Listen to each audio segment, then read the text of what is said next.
Assalamualaikum semua. Okay, tadi saya try exit balik sebab tengah test boleh main video ke tidak through live ni. Okay, kita tunggu yang lain join dulu InsyaAllah.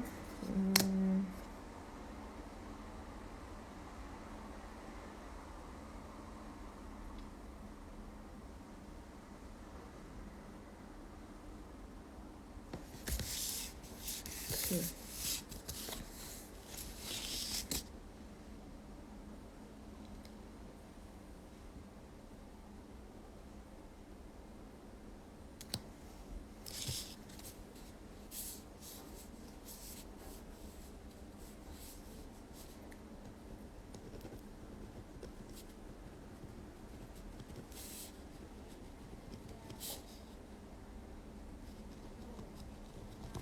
Assalamualaikum semua. Okay, Assalamualaikum warahmatullahi wabarakatuh. Okay, kita akan start pada pukul 8 with Ustaz Fauzi Ramli insyaAllah. Today's topic, yesterday kita dah live bersama Puan Hani. It's about her journey. Puan Haryani is about her journey, road to discovery and macam mana dia, the symptoms yang dia alami. So today, we bring in our invited speaker is Ustaz Fauzi Ramli, and he will tell you more about it. Okay. Assalamualaikum semua. Okay. I'm going to try to play this video. Boleh tak mainkan on IG live? Okay. This video basically is a social experiment on mental health stigma that was done by National Council. National Council of Social Service, okay, Singapore. It's about social stigma, and it was done on 7 September 2018. Okay, so kita tengok dulu kalau boleh dengar the suara ke tidak. Bismillah. Sekejap. Kalau boleh nampak atau boleh dengar suara, can give me You thumbs up. can be born perfectly rich, have a very good lifestyle, have parents who care very well for you. I don't think mental health issues discriminate against anyone of any race, gender, or social background. Okay, thank you so much. Thank you so much. My name is Nicole. I'll be your moderator for this discussion. Thank you. I'm Nicholas. Today, I'm going to ask you a few questions about mental health in Singapore. What do you know about mental illness? I just know there's depression. How do you say that? Bipolar disorder. The wire short circuit, you know. This guy's crazy, all these kind of words. Has nothing to do with me. Would you hire somebody with mental health condition? I'll probably, make them work in admin side. Simple cleaner or some simple job for them. Either they hurt themselves or they're going to hurt someone else. Then if you're mental illness, you apply for a job. I mean, who in the right sense will really want to take you? Would you date somebody who has a mental health condition? Some of them will get quite manipulative. They'd say like, if you break up with me, I'll cut myself or I'll kill myself. And then sometimes they tend to post unreasonable things, such as like a small thing that happened, and then they'll make a big fuss out of it. I cannot handle. I don't know how to handle. How would you react to, a friend or family member who's diagnosed with mental illness? The bridging needs to be the family and not a stranger. 我们不是专业医生，我们可能处理不了。 If possible, I will just stay away as far as possible. 这个笑诶，最好是不要靠近他。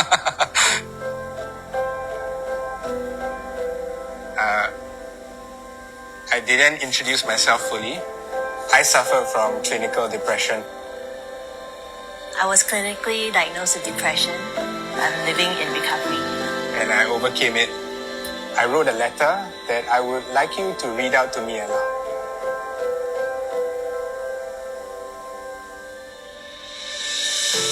Years is a long time to live with a mental health condition. In the 12 years that I have been diagnosed with depression, This is what I've learned. I've learned that the greatest battles we fight are the ones with ourselves. I've learned that most conversation about employment and the moment I review my diagnosis. I've learned that shame is something society teaches you. I've learned how to say sorry for showing symptoms of my condition. I've learned that friends can disappear, and I will never hear from them again. I've learned that family doesn't always know how to support you, no matter how much you need them. I've learned that hope is a little voice that whispers maybe.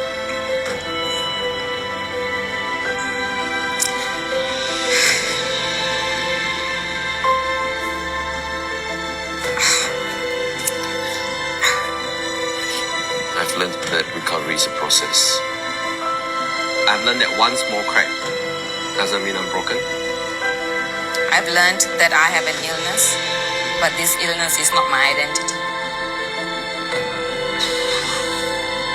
So sorry that you have Okay, Assalamualaikum warahmatullahi wabarakatuh. So that video was you can actually tadi I think the audio and the video ada sikit lari, but the video you can search on YouTube under social experiment on mental health stigma on YouTube, okay, in Singapore. It was this research was done on September 2018, where National Council of Social Service did a campaign, a nationwide campaign to fight mental health stigma. Okay, insyaAllah today kita ada our invited guest speaker is Ustaz Fauzi Ramli to talk on this issue, to talk about regarding this thing, because mental health now is known in Singapore, and I think as a masyarakat for us is actually to reach them, insyaAllah. I think there's a question back, kita akan jumpa Ustaz dulu. Ustaz Fauzi, are you ready? Kalau you are in, can you request to be in this live? Okay, kita tunggu Ustaz Fauzi request kita tengok. Okay. Alright. Okay, bismillah. Kita tunggu dahulu the connection. Still connecting.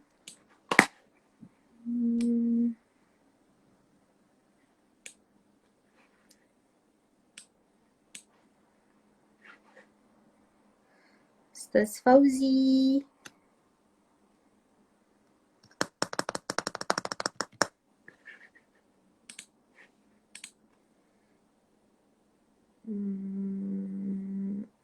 Decline. Sekejap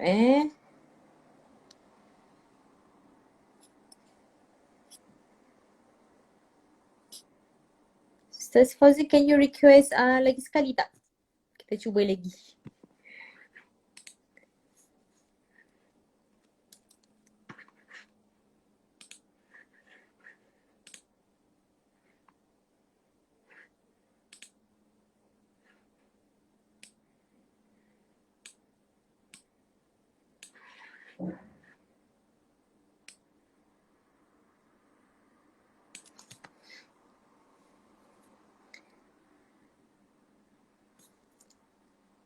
Okay, bismillahirrahmanirrahim. Tak boleh bismillah. Okay. Bismillah. Hello. Assalamualaikum warahmatullahi wabarakatuh. Assalamualaikum. Nampak lagi ngah? Sekejap boleh dengar tak? Okay, so viewers yang tengah tonton kita semua, if kalau boleh dengar kita dua berbual, can you just give a thumbs up? Jadi saya dengan Ustaz Fauzi boleh tahu yang apa yang kita sampaikan ni didengar lah, boleh anda semua. Ustaz, you are terbalik. My camera is lagging, tapi boleh dengar kan? Boleh, but you are not lagging, you see. Okay, but my camera is stuck kat sini. Oh, on your side you are stuck, like macam lagging. I'm not moving at all lah. Oh, but from my side you are moving. Oh really? Okay, boleh nampak Yes. Okay, boleh nampak. Okay, insyaAllah. Assalamualaikum warahmatullahi wabarakatuh. Welcome to our second live on IG Live, Ustaz. Ustaz, Boleh nampak tak? boleh nampak flooring. Okay, boleh nampak Ustaz sekarang. Okay. So this is our second live by Masjid Al Istighfar. We are actually, since the month of October is mental health awareness. So yesterday kita brought our invited speaker was Puan Haryani Osman, where it's about her journey.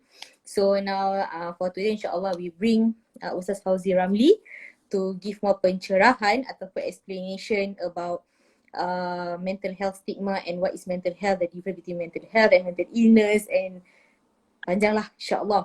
Okay. This okay, just a disclaimer to all of you, Masjid Istighfar is not, kita bukan the expert in it, but kita nak raise awareness to all of us here, which is mental health and mental illness is something that kita not judge lah. Okay, the left Ustaz Fauzi. Okay. So I just continue while waiting for Ustaz Fauzi to request. So the objective of this mental health awareness is actually to educate diri saya dan diri kita semua about what is mental health, so that kita can help one another to those yang memerlukan.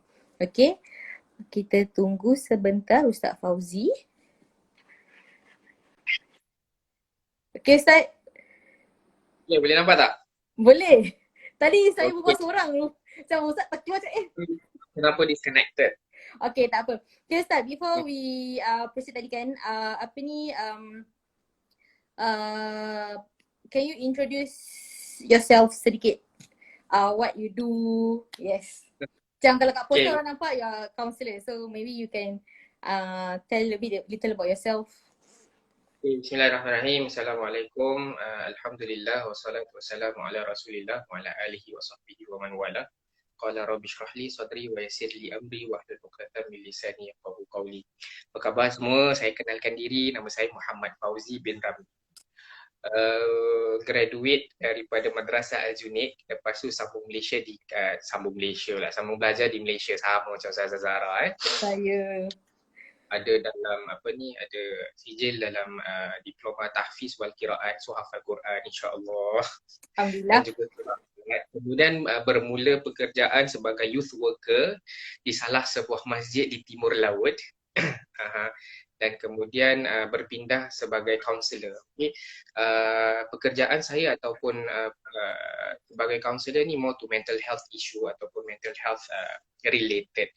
Yang mana saya memberikan khidmat counselling dan pada waktu yang sama saya buat a little bit of intervention untuk membantu mereka ada emotional challenges. So with understanding and helping, supporting people with having mental health issue, at the same time we are helping ourselves, gaining insight, gaining awareness. So dulu kalau misal kata kena marah dengan bos, marah-marah balik, tapi sekarang we have the reflection, that kind of thing lah. Yeah. So as we age, we get more awareness, we get insights on ourselves, understanding. Yeah. So basically that saya buat counselling banyak kepada mental health issue. Itulah. Masya Allah. Okay, something satu pekerjaan yang sangat mulia lah, in which dalam Islam pun digalakkan lah untuk kita membantu. It's about membantu antara satu sama lain kan. Okay, I think without panjang lebar kan, kita dive into the topic today. So kita only have 1 hour. So Instagram cuma kasih live 1 hour aja.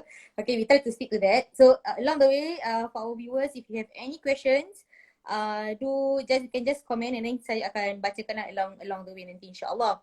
And do also sebarkanlah about this live yang kita tengah adakan sekarang insyaAllah.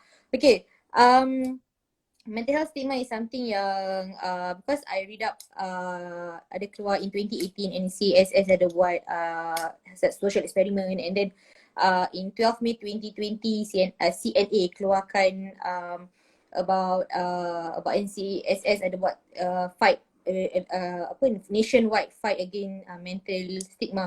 So Dedicating, apa dah? Tak dengar. dedicating stigma. Yes. Okay. So apa ni before that kita nak kena can you explain berikan pencerahan like what is the difference between mental health and mental illness? Okay, bismillah walhamdulillah. Mental health ni sebenarnya when we are able to do something lah. Even though we are under stress, walaupun kita di bawah tekanan, kita mampu untuk bangkit dan melakukan sesuatu pekerjaan dan menyelesaikannya. So that is mental health. Yang mana kita mengendalikan perasaan kita, pemikiran kita, kelakuan kita. So mental health ni kalau kita lihat, we go back to resiliency. Dan mana kita berdaya tahan menangani ataupun menghadapi stres, tekanan dan sebagainya. Kadang-kadang ni tekanan datang daripada diri kita, daripada keluarga, adik, partner, orang yang tersayang, so on, so forth kan. Tapi apabila kita boleh boleh berdaya tahan, itulah menunjukkan kita masih ada mental health. Dan perbezaan mental illness ni pula apabila seseorang itu ada disorder. Disorder ni maksudnya fikirannya dah start bukan-bukan, perasaannya asyik menjurus kepada sesuatu yang negatif dan kelakuannya bukan-bukan kan. So kadang-kadang kita lihat dia ni cakap merapu lah, dia ni perasaan dia tak apa-apa je. Dan tengok kelakuannya kadang luar tabi'i ataupun luar daripada norma yang kita selalu lihat. So that's the difference between mental health and mental illness. So mental illness is more to disorder. Mental health sebenarnya bagaimana kita untuk mengendalikan kehidupan. Yes, mengendalikan tekanan dan juga mampu untuk meneruskan kehidupan dengan tekanan. So that's sikit sebanyak tentang mental health, mental illness. Okay. Just now Ustaz Fauzi ada beritahu about mental illness is apabila dia dah membuat di luar tabi'i dia. So itu dah kira confirm lah.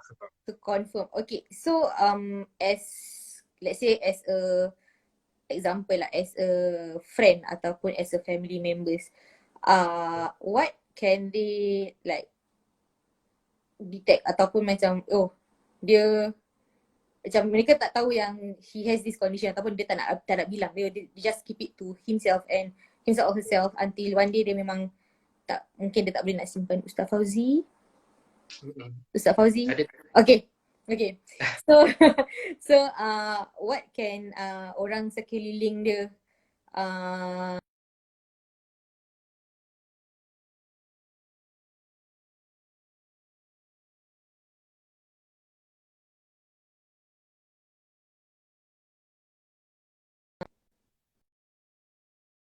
Ustaz Fauzi?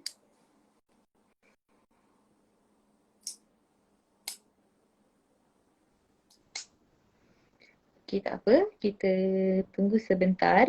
InsyaAllah. Mungkin Ustaz punya connection is lagging. Hang, what happened? Ustaz Fauzi, I'm here. Your side yang lag. Like, connection dia really lag. Okay. Then, ulang balik soalan. Okay. You are saying that ahli keluarga dan sebagainya. Okay, so how they can mungkin ada yang macam dia memang macam gitu, like that example, like dia memang macam gitu, dia memang bawa merapu, but actually dalam diri dia is something yang he needs help, but they are just like it's just like dia memang macam gitu. So what's your take on that? Okay, kalau kita nak lihat simptom kalau kita nak tengok macam mana kita tengok the loved one yang perlukan bantuan atau perlukan sokongan, selalunya we see ataupun we look into these three areas lah. Selalu repeat these three things, A, B, C, which is A, affection, B is behavior, kelakuan, dan C is cognitive, pemikiran. So kadang-kadang mereka yang mempunyai tekanan and they need some support and everything. Sometimes the affection is really distorted. Ataupun kelakuan mereka kadang-kadang tak seperti orang yang biasa. Contohnya kalau misal kata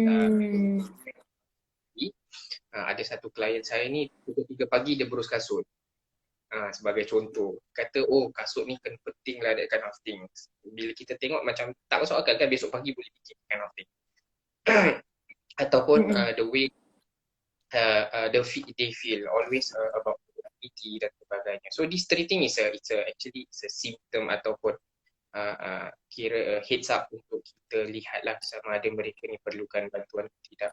So untuk ahli keluarga, bagaimana nak membantu mereka yang seperti ini, sebenarnya mereka yang mempunyai tekanan mental ataupun tekanan jiwa dan sebagainya, mereka perlukan sokongan yang sangat-sangat kuat.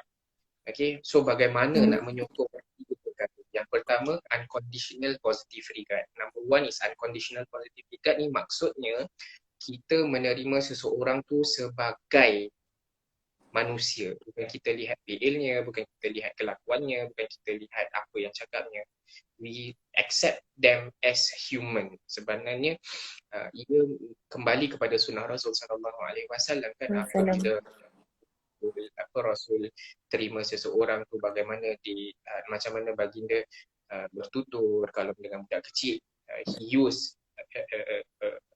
a very simple language for the children ataupun orang yang lebih muda tu memahami. Kalau Nabi jumpa dengan orang, bagaimana Nabi paling kepadanya, it's a full attending lah. Dan itu adalah is genuine.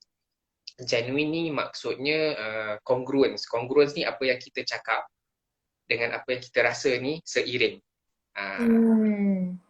Itu yang bahawa people bila kita sebutkan tentang kongruensi ni, orang akan rasa bahawa dia ni cakap dari hati. Tapi masyarakat kita ni kadang-kadang dalam hati cakap lain, mulut cakap lain kan. So we need congruence, we need to be genuine. Apa yang dalam hati kena keluarkan dari lisan. Apa yang ada lisan mesti ikut dari apa yang dalam hati. So yang ketiga adalah, yang pertama conditional positive regard, yang kedua adalah that genuineness ataupun they call it congruency. Yang ketiga adalah empathy.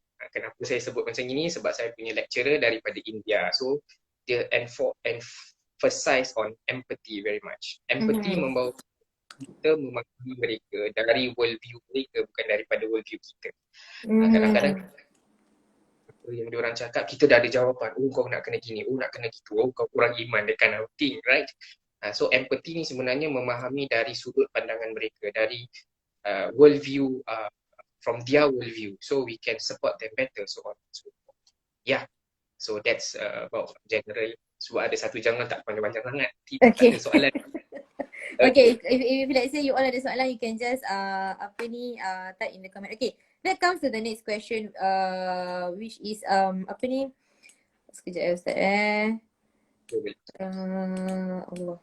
That comes to the next question is what are the contributing factors to the mental illness? Tadi kan kita ada kata first you have to look at the three things and if the family members can help ataupun orang sekeliling boleh help. So the next one is what are the contributing factors? Mungkin kita sebagai orang yang tak ada macam saya lah, we didn't have that much of knowledge about what is mental health. So kita need to educate ourselves as a orang members of public. So what are the contributing factors to mental illness? Contributing factors sebenarnya banyak lah. Tapi yang common sebenarnya daripada personal issues, sometimes daripada family, sometimes daripada pekerjaan, and the contributing factors boleh daripada genetic as well, ataupun daripada stress, daripada personal loss dan sebagainya. Sebagai contoh, a married couple being married for 40 ataupun 50 years, tiba-tiba dia punya spouse, husband ke wife ke pass on. Okay, then apabila dah biasa 40-50 tahun bersama kan, bila bangun pagi besok dah tak ada orang. So that personal loss can give that emotional pressure, then at the same time it can lead to mental health issue kalau not internally. So example lagi, kalau misal kata about medical ataupun clinical issue, example people having diabetes, then because of that diabetes dia punya kaki, both leg need to be amputated. Kalau dulu Dia used to be very independent. ADL dia maksudnya dia mampu bergerak ke sana tersendiri dengan sendiri dan sebagainya kan. Because of this amputation, dia rasa that diri dia dah tak guna, dan because of that perasaan, tekanan perasaan, pemikiran yang bercelaru tu can cause ataupun can lead mental health issue. So genetik pun sama. Kalau misalnya unsur galur family, kalau ada mereka yang dalam family ini mempunyai ataupun pernah menghadapi masalah ataupun menghidapi penyakit mental, berkemungkinan mereka boleh mendapat penyakit mental. However, it can be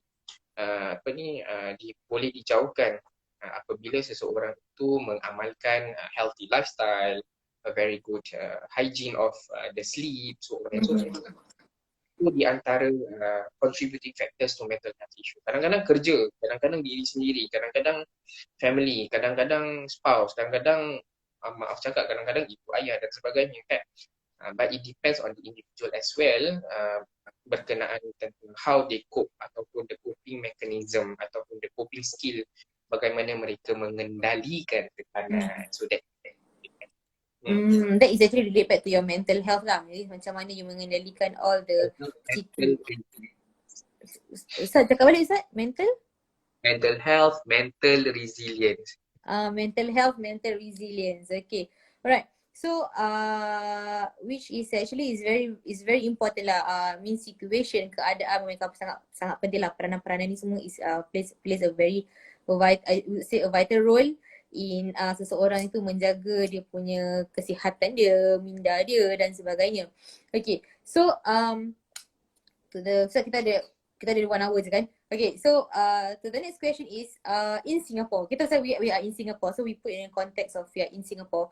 So what are the common mental illness in Singapore? We know that because news daily keluar, ada yang commit suicide, ada yang commit suicide is the most berita yang selalu keluar lah, and it's always relate to orang akan misalnya tu sebab stigma masyarakat, dia suicide mental illness, dia suicide mental illness, that's what kita selalu dapat.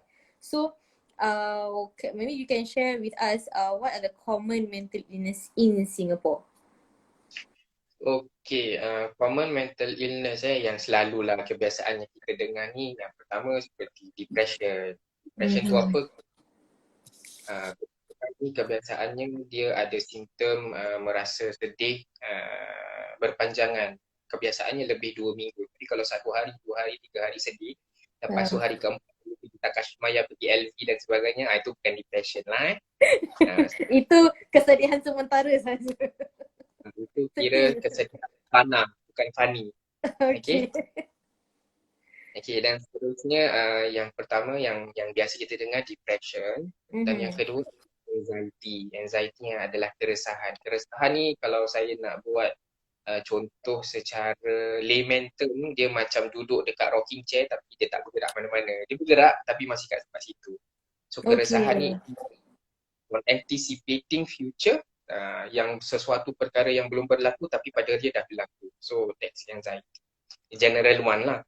Dan kemudian seterusnya adalah bipolar. Bipolar pula dia ada 2 spektrum, yang mana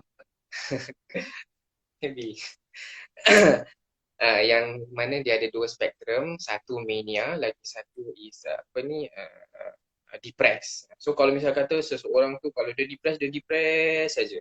Kalau mania ni dia boleh jadi happy, dia boleh jadi tak tidur sampai 3-4 hari. Ada satu kawan saya punya klien ni, dia pernah cerita kalau dia dah mania tu, it can goes to sampai the street naked and walk to the street, that kind of thing. So sebagai okay. Schizophrenia, dengar-dengar cakap, boleh nampak benda, boleh bau-bau dan sebagainya. Apa lagi? Schizophrenia, OCD yang selalu kita dengar kan. OCD pun ada 2. Kalau kita biasa kita pergi rumah-rumah orang, banyak orang dekat koridor tu banyak simpan barang. Itu pun OCD. Okay. Dan yang OCD dia ada spektrum ni, pembersih sangat. Pembersih susun-susun tak boleh sengit sikit kan. Kalau sengit sikit dia, kalau nampak sengit sikit atau tertentu sikit boleh mengamuk dan sebagainya, become distress, dia kind of thing. Itu a general understanding of OCD. Tapi OCD tu sendiri banyak orang abuse the word OCD itself. Kita nak kena faham itu is actually an obsessive compulsive disorder. Dia obses dengan sesuatu, dia repeat ataupun dia mengulang sesuatu benda secara berlebihan, dan itu ada disorder lah sebenarnya. So apa saya lagi, depression sudah, anxiety sudah, bipolar sudah, schizophrenia, OCD, sebenarnya banyak lagi lah, tapi yang common kita dengar yang ini. So that's in Singapore. So I mean, I think sekarang mental health awareness ataupun mental illness is already rising, and there's awareness everywhere, especially on social media. So I think the terms yang kita nak gunakan, yang selalu dulu kita gunakan, I think we must, to me lah, pada perspektif saya, we must really careful in whatever we say, ataupun bila kita nak cakap, walaupun dalam bentuk gurauan sekalipun, but sometimes it can hurt people. It can, like, kita tak tahu whether orang tu hurt ke tidak. So it's something yang memang dalam Islam pun Nabi SAW pernah kata, kalau tak ada apa-apa untuk berkata, lebih baik diam. Yes. Okay. So it's something, I think it is something that kita, macam is a peringatan lah untuk diri saya juga dan semua masyarakat, community yang bahawasanya nak pakai this term sekarang is a bit, you have to be very careful. Sebab kadang-kadang when you say that, you tak tahu orang tu memang didiagnose, ataupun memang orang tu ada, but dia tak reveal, dia tak bilang. So it can actually sometimes the word OCD juga dia being abused lah kadang-kadang kan. Pernah tak kita cakap, bila kita cakap dengan kawan-kawan, oh dia sedih sikit, oh no, I'm depressed, that kind of thing. Banyak. We need to distinguish, ataupun we need to really differentiate between betul-betul depressed ataupun clinically depressed. So ada berbeza. Okay, alright. Okay, so we have discussed, we have actually keluarkan what are the symptoms, what are the common illness, and come to the next question is, sebagai orang terdekat, apa yang mereka boleh buat? What can they help to actually bantu orang-orang yang sebegini? Macam saya sebutkan tadi, kalau nak bantu sebenarnya we need to listen, really listen. When I say listening to, we need to listen and understand lah. Masyarakat kita ni dia dengarnya Masya Allah bagus, tapi kita listen to we listen to real, we listen to answer, we listen to reply lah. Selalu kita dengar we listen to reply. That is really something that we need to work on lah. Kita kena dengar, kita kena faham dulu, analisa, dan dari situ baru kita akan tahu what is the best response to give. Pendengaran ataupun memberikan meminjamkan pendengaran kita ataupun kepada orang lain tu sebenarnya penting lah, sebab it can give a sense of support. Kadang-kadang kita dengar rasa relief. Kadang-kadang diorang tak perlukan kita punya respon pun. Kadang-kadang mereka perlukan diorang perlukan diorang habis cakap baru kita boleh cakap, sebagai contoh. So saya pernah ada satu klien yang pernah dululah work with. Saya datang session and saya buka, okay, I'm here, what brings you here today, and I'm here, will do my level best to support you. So I waited for 40 minutes. 40 minutes. 40 minutes. Itu baru dia cakap, I think you are genuine to help me. Tapi pada waktu itu dah penat kan. So I need to be congruent macam tadi, genuine to myself. Cakap I think and I think that I'm tired now. So maybe we can continue to another session, to another day whereby I'm able to attend to you fully. So the next session baru dia berbual, mengatakan semua and everything, which is itulah. So bila kita ready attend fully to this person, dia akan rasa the genuine presence. So bagaimana kita nak membantu, listening is really important. You hear properly. Attending, kita kena attend tu maksudnya we are being present with them. Bukan kita duduk dengan mereka sekarang ni tapi dalam fikiran kita nak buat ikut-ikut kecil sebagai contoh kan. Buat marble cake lah, apalah kan, nak renovate apa dan sebagainya. Tidak, sebenarnya we are totally sitting there with them, walking with them through their journey. So that's really will be helpful process for them. So it's actually the presence, the 100% presence of you to be with them tu memang kena ada, and then mereka ni saya dapat rasa lah whether kita ni ada dengan mereka ke tidak. That's 40 minit is is quite lama memerlukan kesabaran and really untuk tolong mereka. Buka face saya tu tengok. Oh, okay, Masya Allah.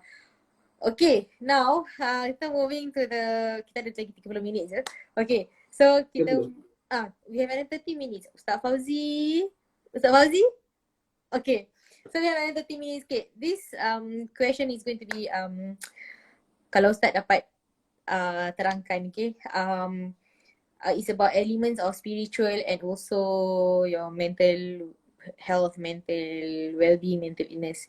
So I think it is important for us, especially the Muslims community, to actually be aware of this issue, whereby selalunya kita akan dapat it's like remarks like, oh, you tak solat, you tak ingat Tuhan, sebab tu jadi macam gini. Whereas actually orang tu dia solat, dia baca Quran, dia lakukan as a Muslim apa yang dia patut lakukan, kewajipan, but still dia masih lagi keadaan alam yang memerlukan pertolongan. So all these things actually build up balik tau, like macam orang nak, I need people to hear me, tapi orang-orang give me that kind of judgment, I would say something, remark macam itu. So how can spiritual element and untuk mereka teruskan kehidupan mereka? Yes, I think it's more on our awareness dalam masyarakat lah. Okay, before I answer to that question, allow me to clarify. Spirituality meanings dari perspektif religion, agama, ataupun spirituality dari perspektif the mystical, the momok, the jin thing? Oh no, it's agama. Okay, so yes. The question is really popular lah. I'm sorry. Yeah, spiritual is more to agama. Like orang kan spiritual is more on Okay, before I answer to that question, mungkin saya share one experience that I had previously working with a mother of 3 lah.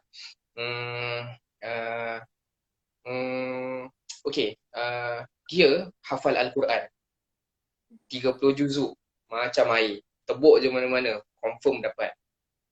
And at the same time dia bagus dalam ilmu tafsir. Tapi pada waktu yang sama she is diagnosed with dementia. So kalau kita nak tengok macam ni, hafal Quran, solat tak tinggal, dan pada waktu yang sama ilmu tafsir dia bagus dan sebagainya, boleh tak kita cakap dia ni lemah iman? Kan, kalau kita nak lihat penyakit dengan definisi iman tu jauh kan.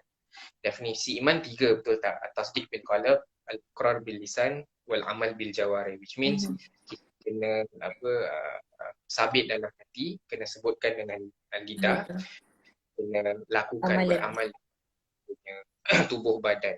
So kalau penyakit ni sebenarnya dia detach, maksudnya penyakit ni dia kemampuan kita daripada sesuatu perkara yang boleh kita lakukan terbatas. So dia punya definition tu je dah berbeza kan.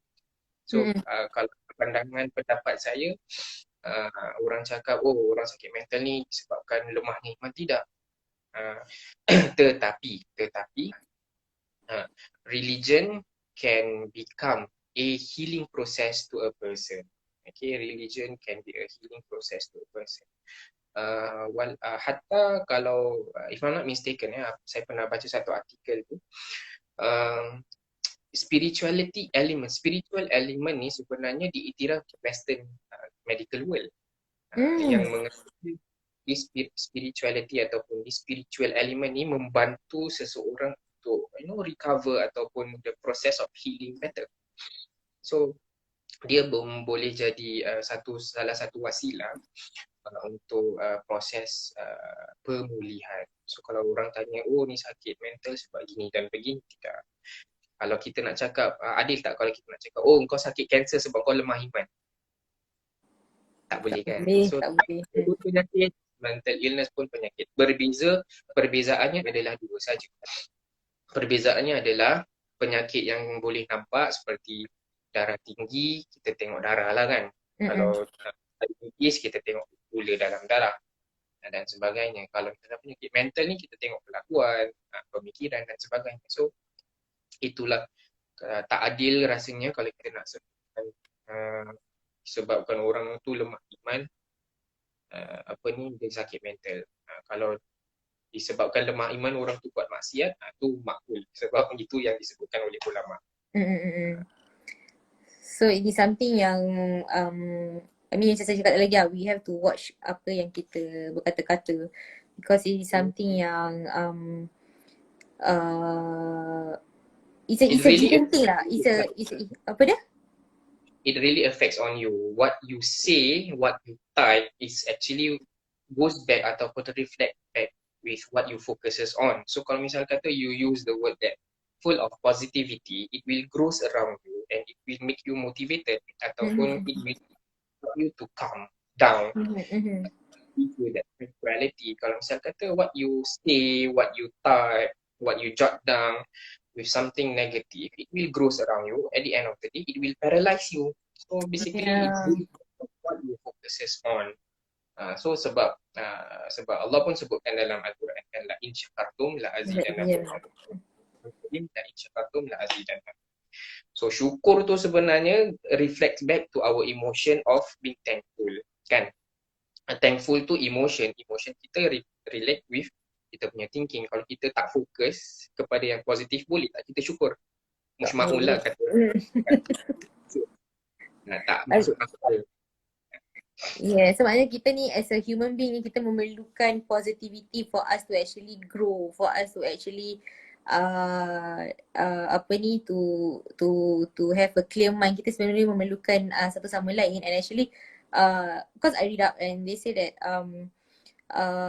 positivity is actually dia influence diri seseorang tu. So when you praise someone, Ustaz tak dengar. Ustaz tadi Ustaz cakap tak dengar. Definitely betul. Yes, okay. So elements of positivity, and then kita sebagai when we want to react with orang, kita kena actually be mindful with whatever that we say lah. So saya teringat ada satu insiden where saya pergi to family service center lah, because ada something case yang nak kena diuruskan. So even the social worker did ask, do they go to religion classes on weekends? So then I said yeah, and social worker said dia sendiri acknowledge that dia kata religion element actually plays a really important role dalam diri mereka, sebab satu hari nanti bila mereka tak ada siapa-siapa kepada that religion actually yang mereka gantung and then mereka harapkan. So actually bila Ustaz Fauzi cakap yang religion actually in Western they acknowledge, so saya baru teringat cerita tu. Saya baru teringat that incident. So that macam memang to add on that, because of this pandemic COVID-19 kan. Yes. Italy was one of the highest numbers in the world kan. Tapi there's a difference between orang yang tak pegang agama dekat sana dengan orang yang pegang agama dekat sana. So surprisingly, the one who embrace Christianity over there kan, mereka dekat Christianity, they are managing better to be compared dengan orang yang jauh daripada churches and everything, which shows that this spiritual element helps. So untuk menguatkan lagi, and this one is also actually one of facts lah, boleh katakan. Yeah, it's something yang memang kita religion is part of us lah. Memang dalam diri, memang is a way of kita punya life and is actually influence us. Tapi again, kita macam tadi yang baru, siapa yang baru join, like Ustaz Fazil tadi baru cerita yang apa ni, we cannot say to them that oh because of you tak solat, because of tak baca Quran, tak ingat Tuhan, so you will lead to this. It's actually mereka memerlukan seseorang untuk mendengar. They need someone to actually be present to them and listen apa yang mereka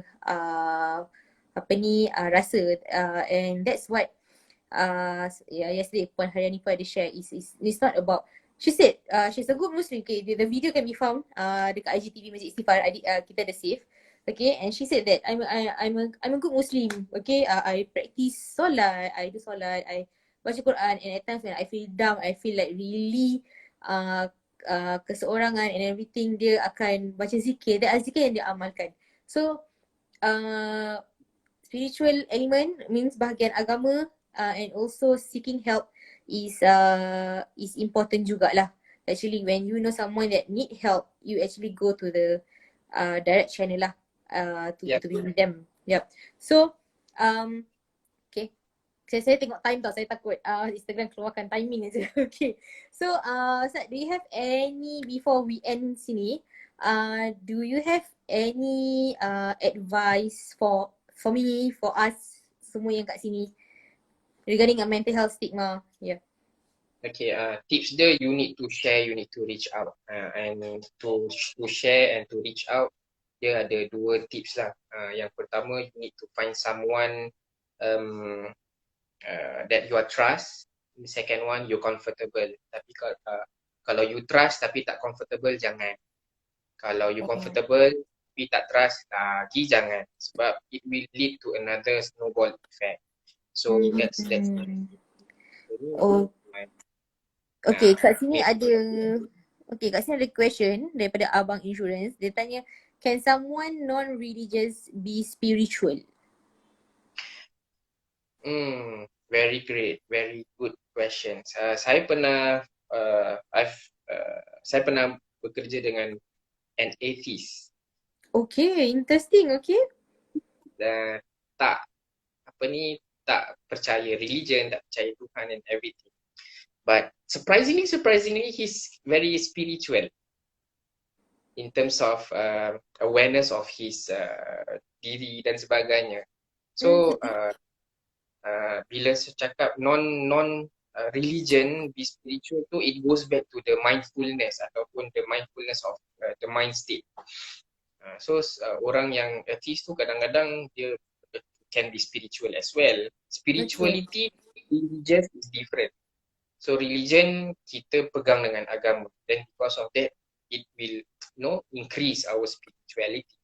Tapi spirituality ni kadang-kadang ada yang berfahaman tak perlu religion. So daripada diri sendiri. So that's one perspective lain lah.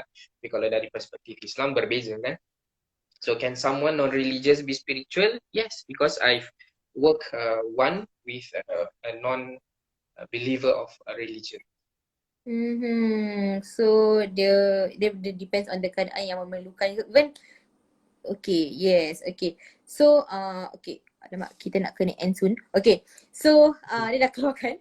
Okay, so alright Ustaz, is there any, if someone asks, thank you, terbaik. Okay, thank you Abang Insurance. Okay, so if anybody asks like, is there any zikir ke, is there any like yang on agama part yang dia boleh practice, so it can be help juga kan untuk tenangkan jiwa dia, betul tak? But sebenarnya the very best element is actually pembacaan Al-Quran. Tapi pembacaan Al-Quran ni kita nak kena sertakan dengan penghayatan. Banyak orang baca Al-Quran tapi aku baca Quran tapi masih tak tenang lah sebab penghayatan. So this penghayatan is actually the key element to road to recovery. Sebab ada manusia dia baca surah Baqarah je, lepas tu dia Masya Allah 180 degrees. Daripada depressed become very very happy and motivated, and now Alhamdulillah working already. So penghayatan melakukan sesuatu is really important. So it's called mindfulness. Kalau dalam bahasa Arabnya muraqabah lah, ataupun dalam bahasa agamanya is more to taqwa.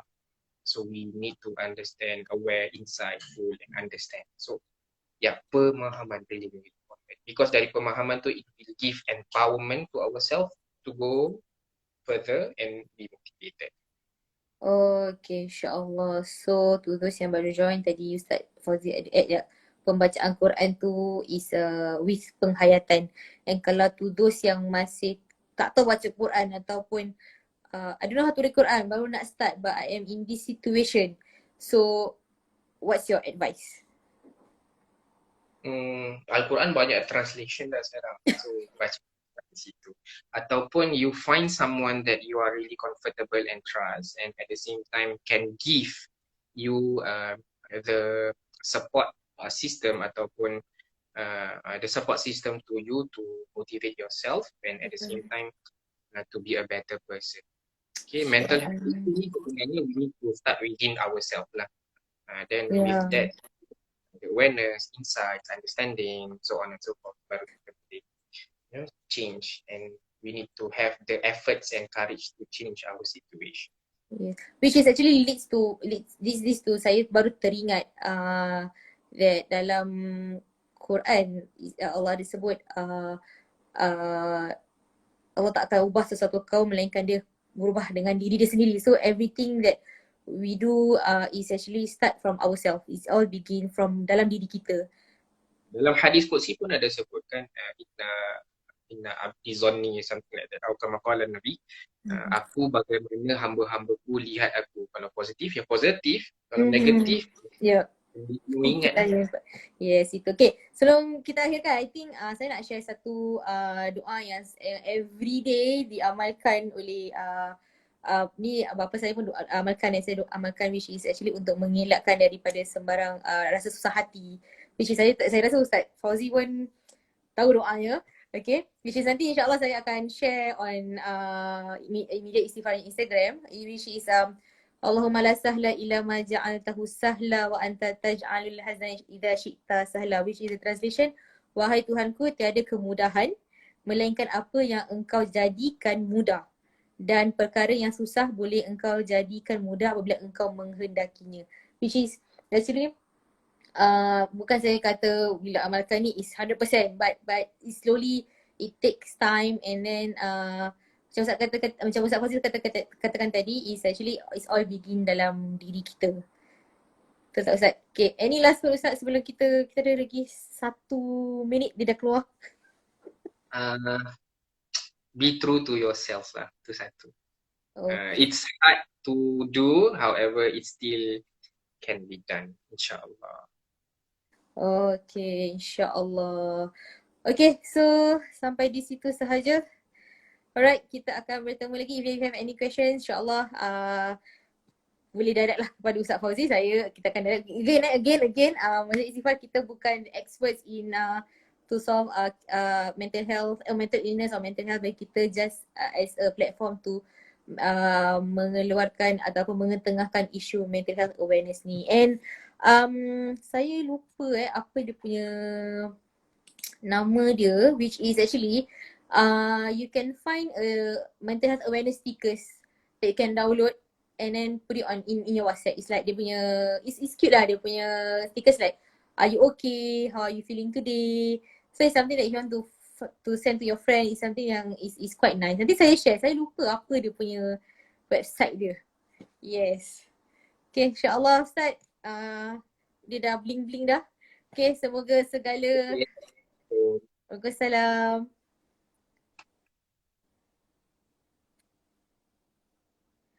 Okay, semoga segala sharing tadi dapat memberikan manfaat, dan insyaAllah if you know someone yang need help, do reach out to them and then direct them to the right channel. There's a lot, okay.